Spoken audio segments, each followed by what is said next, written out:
Bendiciones, bendiciones chicos, bendiciones a cada uno de ustedes. Nos alegra que estén ahí pendientes del discipulado. En esta ocasión estamos con la lección número 5 y las preguntas de retroalimentación es relacionado al tema anterior, a la lección anterior. Tiene que ver con las preguntas siguientes. ¿Qué significa ser creado a imagen y semejanza de Dios? Dijimos que Dios creó al hombre a su imagen y semejanza cuando le dio inteligencia, emociones y voluntad. Hemos descrito un poquito acerca de eso en la lección anterior. ¿Qué significa morir según lo estudiado? Morir habla de la separación entre el alma, entre el soplo de vida que Dios le dio y el cuerpo, ¿verdad? Hay una separación, una muerte física. Cuando alguien muere, se le sale el alma, como diría Génesis, ¿no? 35:18, lo que vimos justamente ahí cuando Raquel estaba falleciendo.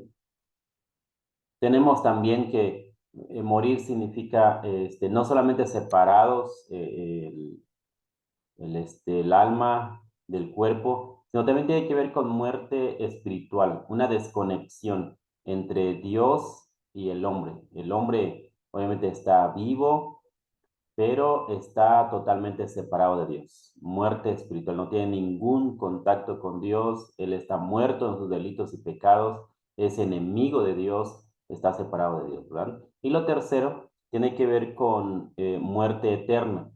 Una vez que el hombre y la mujer, una vez que el ser humano muere, ya no hay una segunda oportunidad, especialmente los que murieron sin Cristo.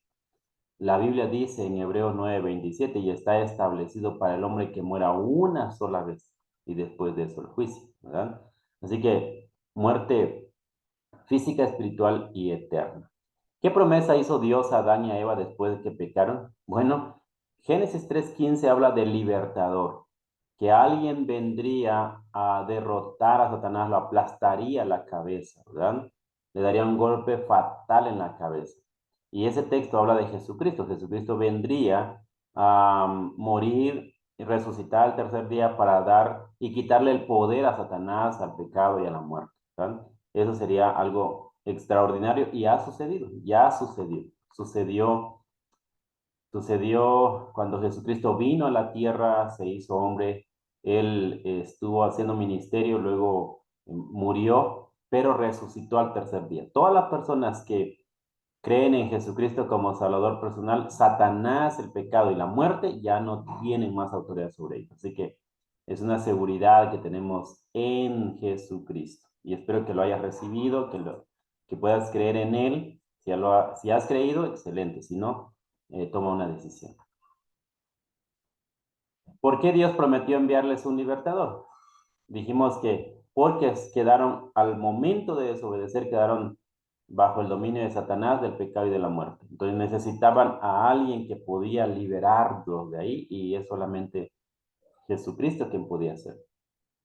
¿Te gustaría ser libre del dominio de Satanás, del pecado y de la muerte? Bueno, haz una oración donde le digas, Señor Jesús, perdona mis pecados, sé que soy pecador, merezco el infierno, pero tú viniste a morir en la cruz del Calvario por mí.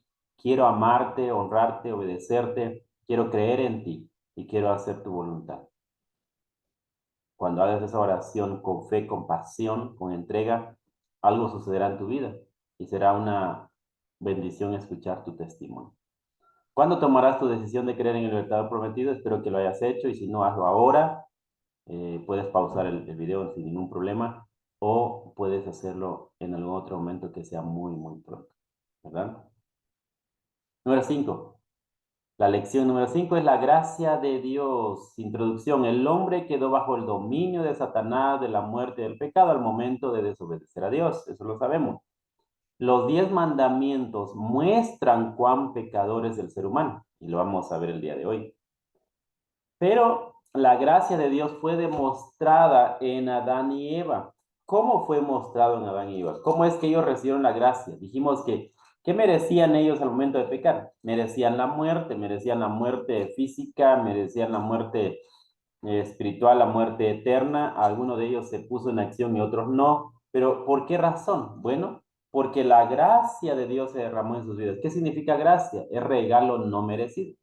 Yo merecía morir, pero Dios me da la vida, eso es gracia. Yo merecía condenación, merecía el mismo infierno, Él vino a morir por mí, me perdonó, eso es gracia. Gracia es cuando yo recibo algo que no merezco, cuando yo siendo pecador, estando muerto en delitos y pecados, Él viene, me rescata de ahí, me saca de ahí y Él me da vida eterna. Eso es gracia. Entonces, Adán y Eva merecían morir, pero Dios decidió darles una nueva oportunidad. No los mató, no les quitó la vida. Eso es gracia. Así que Él los dejó vivir. Cuando descubrieron que estaban desnudos, hablando de Adán y Eva, ¿verdad? Cuando descubrieron que estaban desnudos, se vistieron con hojas de higuera, lo cual Dios nunca pidió. Fue la iniciativa de ellos, ¿recuerdan? Pecaron, sintieron vergüenza, se taparon con hojas de higuera, lo hicieron. Dios nunca les dijo que hicieran eso. Así que no fueron aceptados por Dios con esa vestimenta. Dios rechazó, de hecho, esa vestimenta porque no era de su agrado, no era lo que Dios quería. Muchas personas tratan de vestirse portándose bien, yendo a alguna religión o haciendo algo para agradar a Dios, pero es imposible agradarle de esa forma. Es imposible. Así vayas a una religión, así vayas a una iglesia cristiana, así vayas a donde vayas, si solamente quieres ganar la salvación y quieres agradar a Dios por eso, no lo vas a lograr. No se puede, es imposible agradar a Dios solo por portarme bien, por vestirme bien, por hablar bien. No, no, no es eso lo que Dios quiere con relación a nuestra salvación. En un momento les vamos a explicar qué es sí lo que Él requiere. Dios despreció la ropa que ellos mismos se pusieron y les vistió con pieles de animales, ¿verdad? Entonces, ¿Dios sacrificó animales para vestirlos? La respuesta es sí, sí, Él sacrificó animales. Recuerdan que ellos tenían puesto vestiduras de hojas de higuera. Dios no quiso eso, no le agradó eso. Entonces Él quita eso y obviamente les da una ropa buena. ¿Qué tipo de ropa? Dice la Biblia que les dio pieles de animales. ¿De qué animales? Él los vistió así. Génesis 3:21 afirma eso. Y Jehová Dios hizo al hombre y a su mujer túnicas de pieles y los vistió. ¿Qué animal se le ocurre que Dios mató para vestir a Adán y Eva? Pueden imaginarse un montón de animales de cómo se vería Eva y Adán con esa vestidura. Sería gracioso o grandioso, ¿verdad? Dependiendo de qué animalito. Pero lo que entendemos por la Biblia, después en la Biblia nos afirma de que lo que Dios pedía para sacrificio eran corderos, un corderito, una oveja. Así que estamos hablando de ovejas que él pedía para un tipo de sacrificio, como el caso de Abel que presentó una oveja, ¿verdad?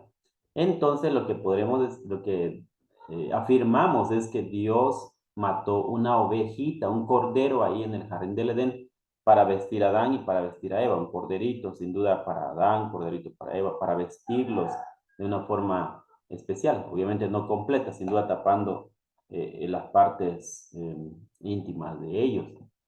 Pero estamos diciendo que Dios derramó sangre de un cordero inocente para cubrir el pecado de Adán y Eva. Dios derramó sangre inocente. ¿Recuerdan quién merecía que muriera? Adán y Eva. Ellos merecían ser degollados por su pecado, degollados porque se rebelaron contra Dios, desobedecieron su voz, hicieron todo lo contrario a lo que Dios les pidió. Entonces ellos merecían morir, pero no lo hizo. Dios demostró su gracia. Ahora, en lugar de Adán iba a morir, Dios trae un corderito y le quita obviamente la sangre, lo degolla, le saca toda la sangre y le quita la piel y luego se los pone a Adán y a Eva. Dios está derramando sangre inocente para cubrir el pecado de Adán y Eva. Si ven esta imagen, unos corderitos, unos animales inocentes muriendo por un pecador, muriendo por culpables aquí. Ellos merecían morir, pero en lugar de ellos murió un corderito. La única manera de satisfacer a Dios era derramando sangre inocente. De esa manera sus pecados quedarían cubiertos, quedarían totalmente cubiertos. Adán y Eva pecaron Dios les mata un corderito, los cubre a ellos, de alguna manera le está diciendo, yo les estoy perdonando, les estoy dando mi gracia hacia ustedes, aunque no lo merezcan. Aquí está esta nueva vestimenta. Les da una vestimenta especial. Entonces, el cordero representaba a Jesucristo. En Juan 1.29, el libro de Juan 1.29, dice Juan cuando vea a Jesús, he aquí el Cordero de Dios que quita el pecado del mundo. Así que el corderito que mató Dios allá en el jardín del Edén representaba a Jesucristo. Jesucristo estaba muriendo por los pecadores. Un Jesús inocente, santo, justo, muriendo por un mundo impío, pecador, muertos en sus delitos y pecados. ¿Ven esto? Esto es gracia, es amor puro de parte de un Dios quien ama a la humanidad y no quiere que se pierda. Ahora, la humanidad, ¿qué debe hacer? Únicamente ponerse bajo la cobertura de Jesucristo. Ya dijimos, pedir perdón por sus pecados, creer en Jesucristo como Salvador personal, seguirle a Él con todo el corazón, hacer su voluntad, ¿no? Él, hablando de Jesús, siendo inocente, derramó su sangre para perdón de nuestros pecados. Qué grande es el amor de Dios, ¿no creen? Es grande el amor de Dios, que aún siendo pecadores, Él murió por nosotros. Eso es fascinante. Así que al creer en Jesús nos convertimos en hijos de Dios. Creer significa arrepentirse de nuestros pecados, confesarle a Él como nuestro Señor y Salvador y seguirle a Él todos los días de nuestras vidas. Él nos viste de su gracia salvadora cuando hacemos eso. Nos salva, quita nuestro pecado, quita nuestra suciedad, nuestra inmundicia y nos pone ropa nueva. Quita lo que nosotros hemos puesto como para alcanzar la salvación, nuestras buenas obras y todo lo que hacemos. Quita todo eso y Él nos provee de salvación, de esa vestidura que es la gracia salvadora en Jesucristo. Es maravilloso. Así que tenemos que hacerlo si queremos vivir con Él para siempre, ¿verdad? Ahora, también la gracia de Dios no solo fue demostrada en Adán y Eva, sino fue demostrada en la humanidad, ¿verdad? En la humanidad. La descendencia de Adán y Eva se volvió asesina, adúltera y hacía toda clase de mal. Eso lo recordamos cuando Dios decidió destruir la humanidad, muchos años después, cuando ya la generación de Adán había crecido y los hijos, la descendencia de Caín, que había matado a Abel, se volvió una descendencia muy malvada y Dios decidió exterminarlas, porque estas personas hacían toda clase de mal. Es decir, Dios ya se había cansado de ellos porque la forma en que vivían no era la adecuada. Era tanta la maldad que Dios decidió destruirlos totalmente, quería acabar con todos. Pero hubo un hombre que halló gracia ante los ojos de Jehová. Él se llamaba Noé. Dios decidió salvarlo con toda su familia. Dios también quería salvar a muchas personas, no solo a Noé. Quería salvar a muchas personas. Por eso le dijo a Noé, construye un arca muy grande que mida 135 metros de largo, 22 y medio de ancho, 13 metros, 13.5 metros de alto. Construir. Lo harás de 3 niveles. Primer nivel, segundo nivel, tercer nivel. Lo harás de 3 niveles para que entre gente. Las personas solo tenían que confiar en Dios y creer las palabras que Él había dicho. Si Él dijo que iba a traer diluvio y la única manera de salvarse era el arca, estas personas tenían que entrar al arca, creer, obviamente, para poder entrar yo tengo que creer que algo va a venir, algo grande va a venir, una destrucción grande va a venir, tengo que creer su palabra y entrar. Tenían que entrar al arca antes del gran diluvio, pero despreciaron la gracia y misericordia de Dios y sufrieron las consecuencias. No le creyeron a Noé. De hecho, Noé entró 7 días antes de que comenzara a llover. Es decir, digamos, entró un domingo, luego pasó el domingo, lunes, martes, miércoles, jueves, viernes, sábado y comenzó a llover el domingo. Entonces estuvo 7 días ahí en el arca sin que lloviese.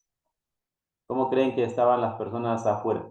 Bueno, las personas afuera, todos viviendo su propia vida y burlándose de Noé que había entrado al arca. De hecho, Dios había cerrado la puerta, él estaba dentro con su familia, con todos los animales, y la gente sin duda pasaron 7 días burlándose de Noé.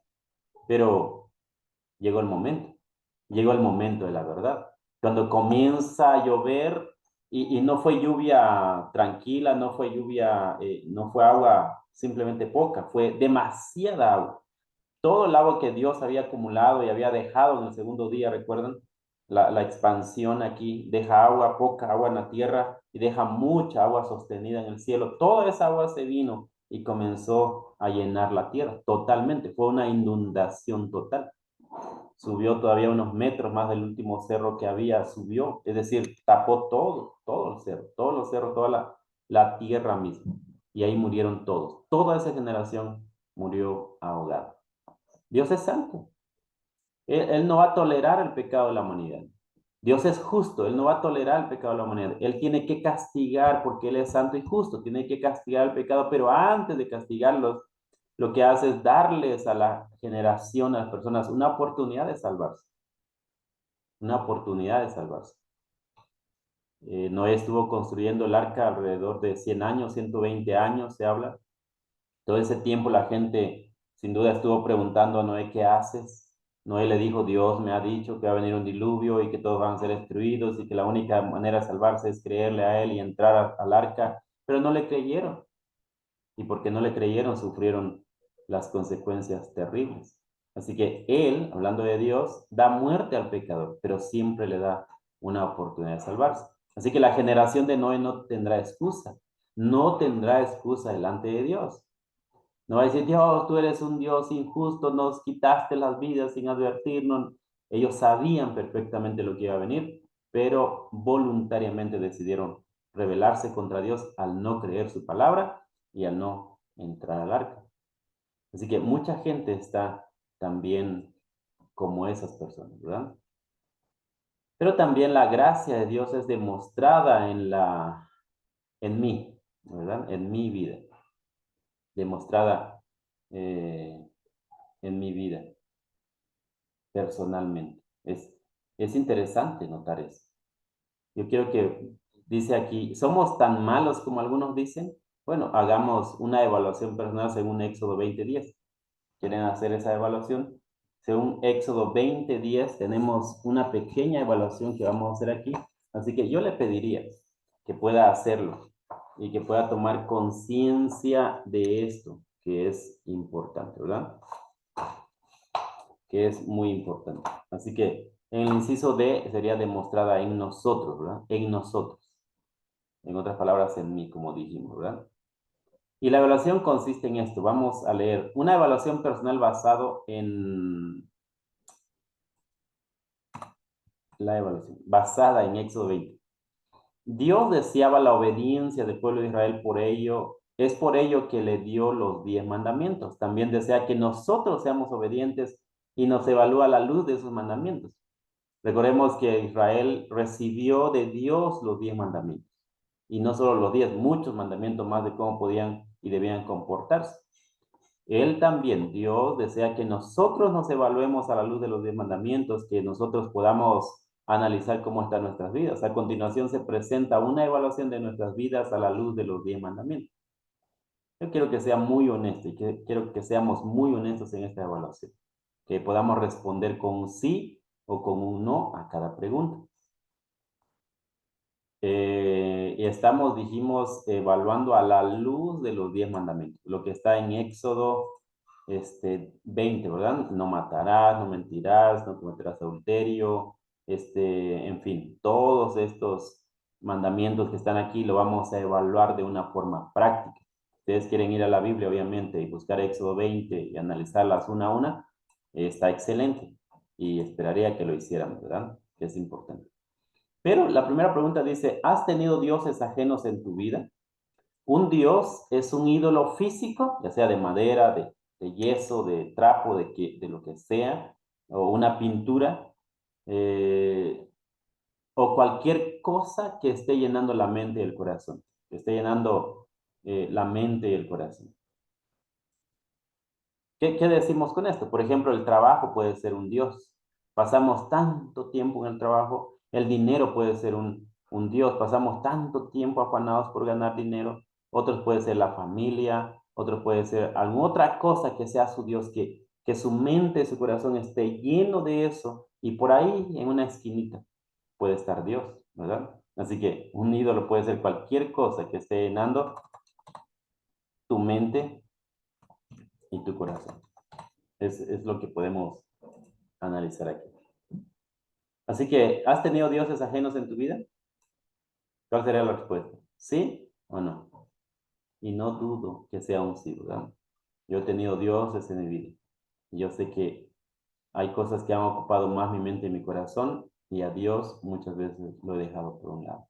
Así que, sin duda, hemos tenido dioses ajenos. Número dos, ¿has adorado imágenes en tu vida? Cuando hablamos de no solamente tener un ídolo ahí, sino no solo tenemos, sino nos postramos ante ellos. ¿Y cómo nos postramos? Bueno, cuando le damos más lugar a ellos. Pasamos 23 horas trabajando y el resto de esa hora que nos queda libre lo ocupamos otras cosas y 2, 3 minutos para Dios. Bueno, pues, te has postrado ante ese Dios, ¿verdad? Te has postrado ante ese Dios. Así que has adorado imagen en tu vida. Adorar es postrarse ante una imagen o aquello que está llenando tu mente y tu corazón, ¿verdad? Tu mente y tu corazón. Así que, ¿qué puedes decir? ¿Has adorado imágenes en tu vida? La respuesta sería sí. Si respondimos sí a la primera, sin duda sí a la segunda. En este caso, porque estamos hablando de imágenes, ¿verdad? De ídolos, de un Dios a quienes hemos adorado. Y cuando hablamos de adorar, quizás no nos postramos delante de mi familia, delante de mis hijos, me postro ante ellos, pero cuando yo le doy más valor a ellos que a Dios y a Dios lo dejo en segundo, en tercero, en cuarto lugar, pues eso es mi Dios. Ellos son mi Dios en este caso, ¿verdad? Espero que no lo sea así, pero bueno. ¿Has tomado el nombre de Dios en vano? Cuando usas las expresiones hay Dios, por Dios, o cuando usas el nombre santo de Dios en cualquier conversación. Hay gente que usa el nombre de Dios en cualquier conversación. Es como bajar a Dios o el Dios santo y meterlo en tu conversación sucia o en algunas cosas que no son correctas, ¿verdad? Así que has tomado el nombre de Dios en vano. Ah, sin duda sí, ¿verdad? En algún momento lo hemos hecho. Número 4.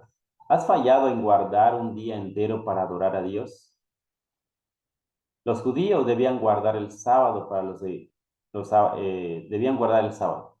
Para los seguidores de Cristo es el domingo. Recuerden que Cristo resucitó en domingo, los discípulos comenzaron a reunirse los domingos, los domingos, los domingos. En la Biblia al domingo se le llama el primer día de la semana, comenzaron a unirse, comenzaron a, a, a reunirse ese día, en fin.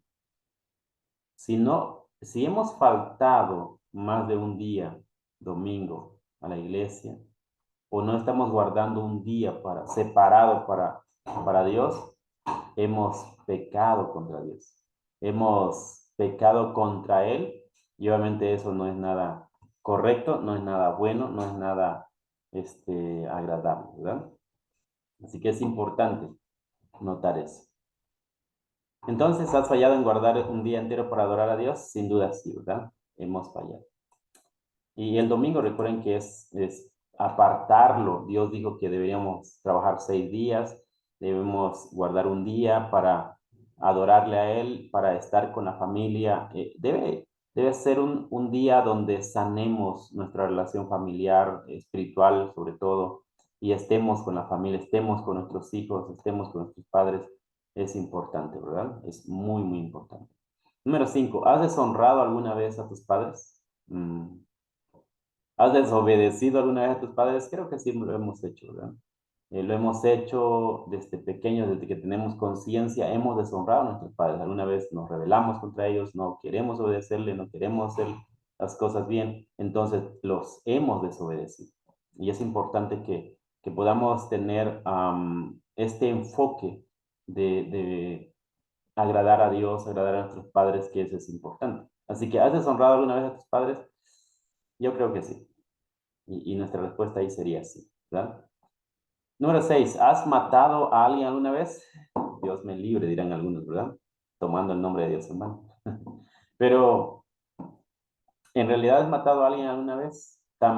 Matar también es odiar, también es insultar, también es no perdonar. Es decir, matar no es solamente quitarle la vida a alguien con un instrumento hiriente, no, también es cuando odio a mi hermano. Me cae mal esa persona, no tolero su actitud, me da ganas de darle algo o arrastrarlo, simplemente hacerle daño. Tú estás matándolo en tu corazón, estás asesinándolo de tu corazón, para ti ya está muerto. Incluso algunas personas dicen, para mí él ya está muerto o ella ya está muerta. Para mí ya no existe, para mí ya murió, ¿ven? Esto es matar a alguien, es matarlo en tu corazón, cuando no perdonamos a la persona que nos ha ofendido. Entonces, um, ¿has fallado en esto? ¿Has matado alguna vez a alguien? Creo que sí, ¿verdad? Lo hemos hecho en más de alguna ocasión. Y algunos han matado a alguien, lo han resucitado porque lo han perdonado y luego lo han vuelto a matar otra vez, ¿verdad? Es interesante que nuestro corazón es pecaminoso, nuestro corazón es malvado y necesitamos sanar ese corazón que no está viviendo nada bien si estamos haciendo esta clase de cosas, ¿verdad? Este, ¿Has cometido adulterio alguna vez? Cometer adulterio es tener relaciones sexuales sin estar casado o desear a alguien con lujuria. Especialmente muchos están metidos en la pornografía o están sus mentes enfermas con relación a estos temas y caen constantemente. Están deseando constantemente. Y hay personas que son adúlteras de corazón, viven adulterando, tienen una vida de adulterio porque están en una actitud, en una mentalidad puesta en el pecado y aun cuando no están casados, una pareja que no está casado, que tuvo relaciones sexuales sin casarse, fornicaron y viven así en ese estado, están en adulterio, ¿verdad? Es importante que podamos notar esto. Así que, ¿has cometido adulterio alguna vez? Creo que la respuesta es sí, ¿verdad? Espero que puedas cuidar tus ojos, tu mente, tu corazón, hombres y mujeres, el no desear, porque eso es pecaminosidad. ¿Has robado alguna vez? Creo que sí. En eso no tenemos duda. Hemos robado más de alguna vez, aunque sea algo pequeño, aunque sea cuando éramos chicos. Tomar algo que no es nuestro es robar. Prestar algo y no devolverlo es robar. Robar el internet del vecino, ¿verdad? Hackear su wifi es robar. Todo eso es robar. Así que alguna vez hemos robado. Creo que sí, ¿verdad? ¿Has mentido alguna vez? Bueno, también eso no es de pensarlo mucho. Creo que sí hemos mentido más de alguna vez, ¿verdad? Y la última, ¿has codiciado alguna vez algo en tu vida? ¿Has codiciado algo? ¿Has anhelado algo así con pecaminosidad en tu corazón? Las cosas de tu vecino o de un familiar, la esposa, el esposo de alguien más, el novio, novia de alguien más, y lo deseas con lujuria en tu corazón, eso es codiciar también. Así que, pregunto, ¿cuántas leyes has quebrantado? En otras palabras es, ¿has quebrantado todas las leyes de los 10 mandamientos o has guardado alguno? Bueno, alguien por ahí podría decir, yo sí. Aquí esto lo guardé quizás 5 y 5 no, o 9 fallé y uno no.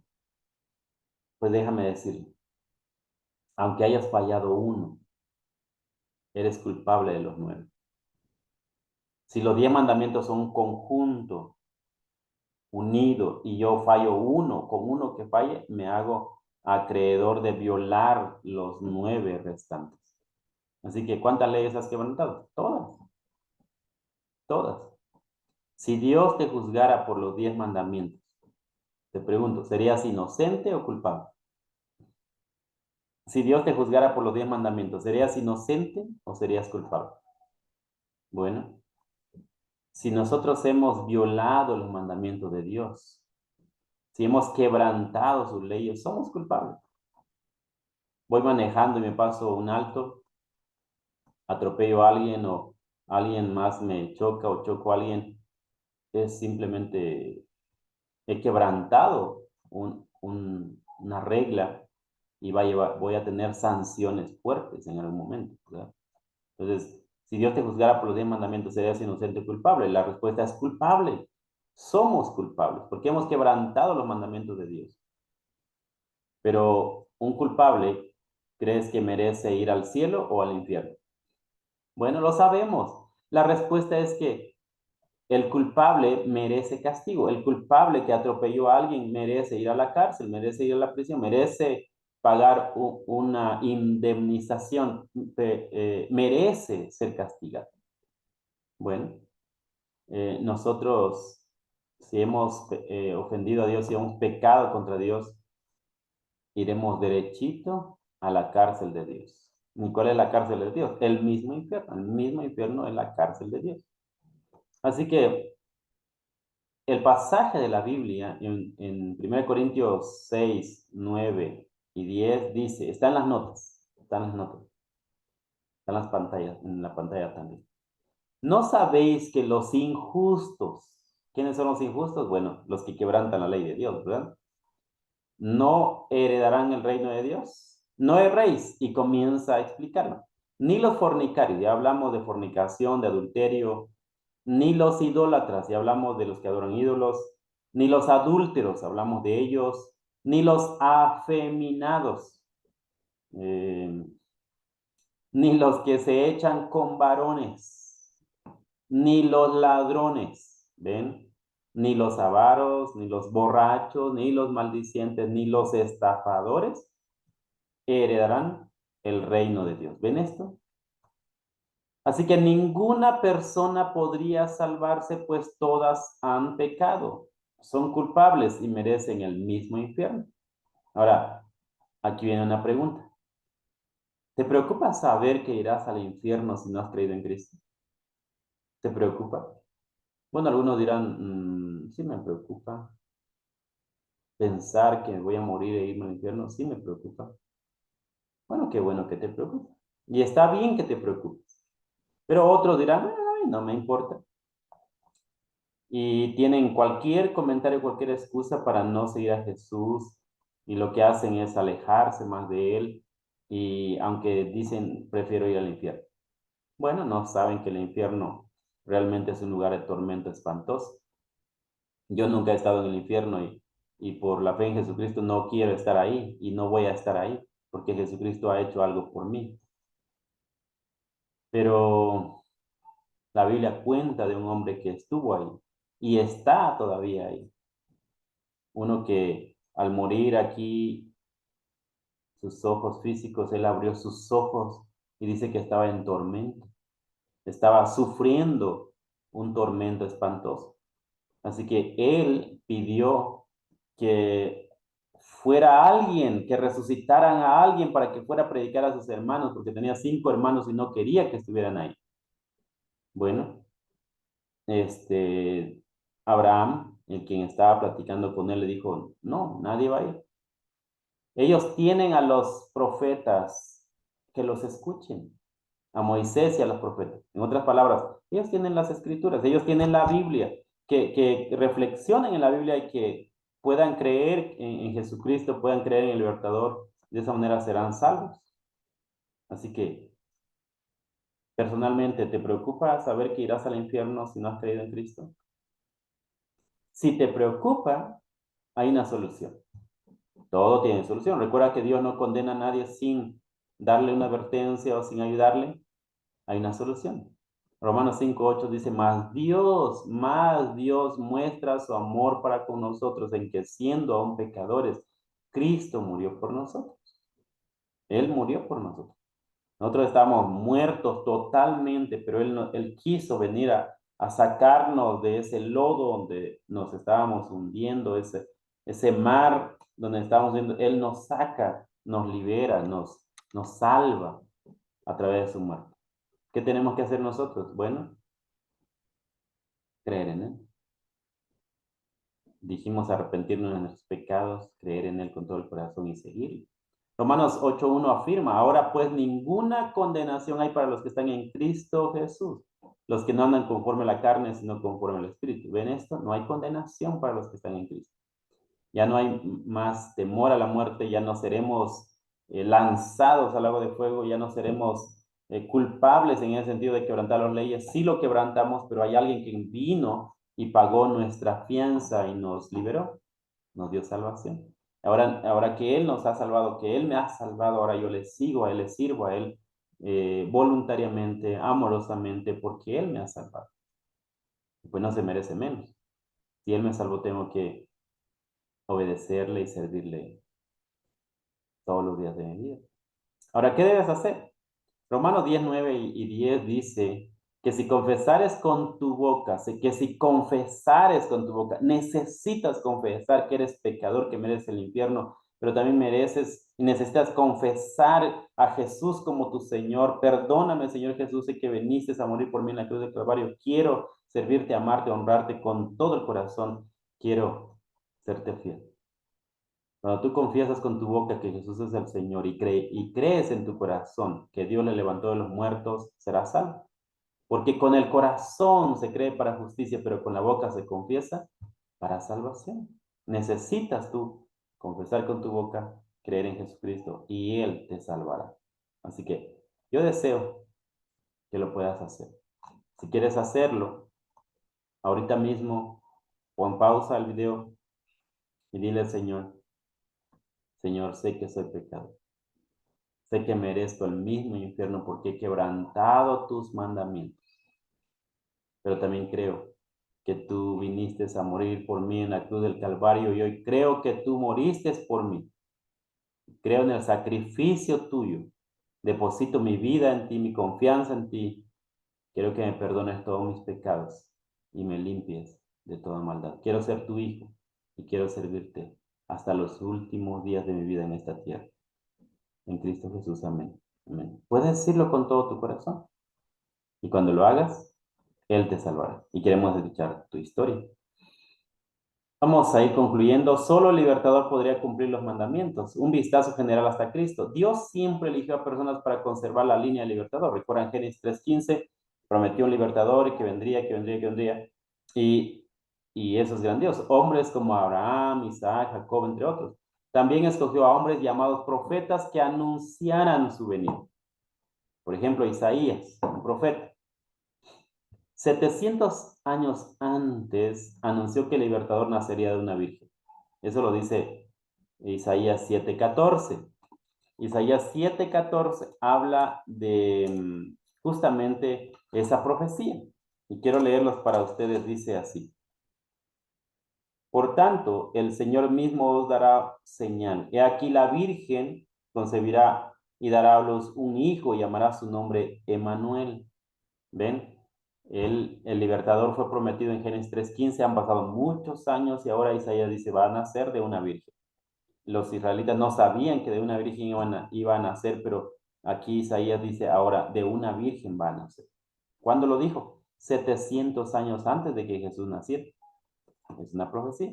Miqueas, 700 años antes, dijo que nacería en Belén, Belén de Judea, ¿verdad? Eso lo dijo también Miqueas en 700 años antes, que vendría justamente de ahí, que nacería en Belén de Judea.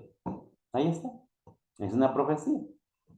Malaquías, 400 años antes, anunció el nacimiento de Juan, quien prepararía el camino del libertador. Es decir, no solo está anunciando que va a venir el libertador, sino anuncia que alguien va a venir antes del libertador para anunciar, para abrir el camino, para que pudiera anunciar a los demás y enseñar al pueblo acerca de Jesús. Y luego Jesús vendría y enseñaría lo que él era o quién era.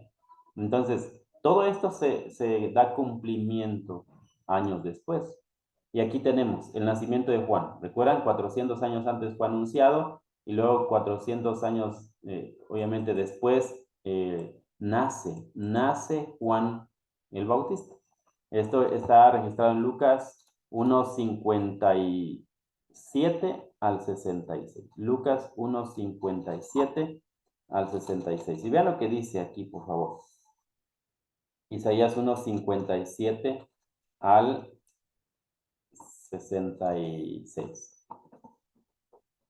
Dice, cuando Elizabeth se le cumplió el tiempo de su alumbramiento. Elizabeth es la mamá, obviamente, la madre de Juan.